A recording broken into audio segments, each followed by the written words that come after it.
আলেপুদ্দিনের অভিযোগ সবচাইতে মারাত্মক যে একজন আসামিকে গুম করে রাখার সময়ে তার স্ত্রীকে একাধিকবার রমজান মাসে রোজা ভাঙিয়ে তাকে ধর্ষণ করা হয়েছে। এই তথ্য প্রমাণাদি আমাদের কাছে এসেছে। প্রিয় সাংবাদিক বন্ধুগণ, আজকে 3টি মামলা ট্রাইব্যুনালে কার্যতালিকায় লিপিবদ্ধ হয়েছিল। তার প্রথমটি ছিল পুলিশ অফিসারদের বিরুদ্ধে, আইজিপি চৌধুরী আব্দুল্লাহ আল মামুন সহ 23 জন আসামি প্রথম মামলায়। সেই মামলাতে আজকে 8 জন গ্রেপ্তারকৃতকে হাজির করা হয়েছিল ট্রাইব্যুনালে।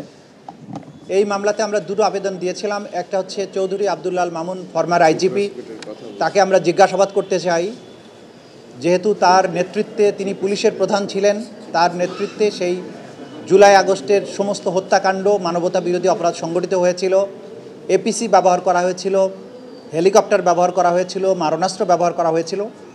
এই বিষয়ে তিনি আগে একটা জবানবন্দি দিয়েছেন। সেই জবানবন্দির সূত্র ধরে আরও অনেক তথ্য, যেগুলোর ব্যাখ্যা তার কাছ থেকে আমাদের দরকার। হেলিকপ্টার অপারেশন কার নির্দেশে হয়েছিল, কারা কারা যাত্রী ছিল, কতগুলো ফ্লাইট পরিচালনা করা হয়েছিল, কী ধরনের অস্ত্র পরিবহন করা হয়েছিল, পুলিশের প্রধান হিসাবে তার এটা জানার কথা। সেই বিষয়ে আমরা তাকে জিজ্ঞাসাবাদ করার জন্য একদিনের সময় চেয়েছি।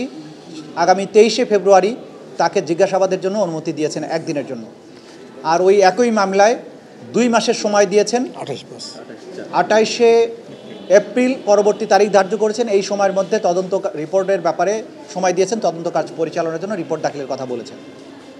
দ্বিতীয় মামলা ছিল র্যাবের একজন সাবেক company commander additional SP Mohiuddin Faruki. তার মামলাতে আমরা সময় চেয়েছি 3 মাসের তদন্তের জন্য। 28/5 তারিখে পরবর্তী তারিখ নির্ধারিত হয়েছে।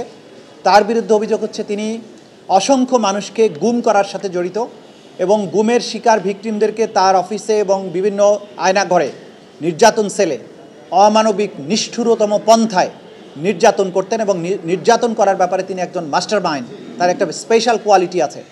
সেই জন্য তার ব্যাপারে আমরা বলেছি যে এই মামলাগুলো তার নিষ্ঠুরতার সংবাদ প্রচারিত হবার পরে, আয়নাঘরগুলো যখন জাতির সামনে উন্মোচিত হয়েছে প্রধান উপদেষ্টার ভিজিটের পরে, তখন এই ভিকটিমেরা সাহসী হচ্ছেন এবং তারা এক এক করে আমাদের ট্রাইব্যুনালে অভিযোগগুলো নিয়ে আসছেন। সেই অভিযোগগুলোর ভিত্তিতে আমরা তদন্ত কার্য পরিচালনা করছে আমাদের তদন্ত সংস্থা। তৃতীয় পিটিশনটা ছিল আসামি আলেপুদ্দিন, এডিশনাল এসপি, সাবেক র্যাবের একজন কোম্পানি কমান্ডার। আলেপুদ্দিনের অভিযোগ সবচাইতে মারাত্মক। তিনি অসংখ্য মানুষকে গুম এবং নির্যাতন করার সাথে জড়িত। আজকে এই ট্রাইব্যুনালের কক্ষে আপনারা দেখেছেন, আমার পেছনে অনেকে দাঁড়িয়ে আছেন, যাদেরকে আলেপুদ্দিন অপহরণ করে গুম করে বছরের পর বছর আটকে রেখেছিল। তাদেরকে নিষ্ঠুরতম পন্থায় নির্যাতন করেছিল, ইলেকট্রিক শক দেয়া, চোখ বেঁধে রাখা, উল্টো করে ঝুলিয়ে পেটানো, বিদ্যুতায়িত করা, এবং সবচাইতে মারাত্মক যেটা করেছিলেন যে একজন আসামিকে গুম করে রাখার সময়ে তার স্ত্রীকে, তার বিশ্ববিদ্যালয়ে পড়ুয়া স্ত্রীকে, তার স্বামীকে হত্যার ভয় দেখিয়ে তাকে বাধ্য করে একাধিকবার রমজান মাসে রোজা ভাঙিয়ে তাকে ধর্ষণ করা হয়েছে। এই তথ্য প্রমাণাদি আমাদের কাছে এসেছে।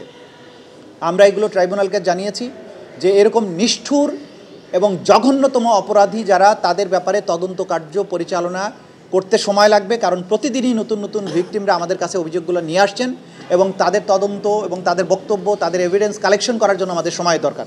এই সময় শেষ হলে যথাসময়ে তাদের ব্যাপারে তদন্ত রিপোর্ট দাখিল করে তাদের বিরুদ্ধে আনুষ্ঠানিক বিচার প্রক্রিয়া যাতে শুরু করা যায়, সেই ব্যাপারে আমাদের তদন্ত সংস্থা দিনরাত কাজ করছে। এটা ছিল আজকের দিনের প্রসিডিংস।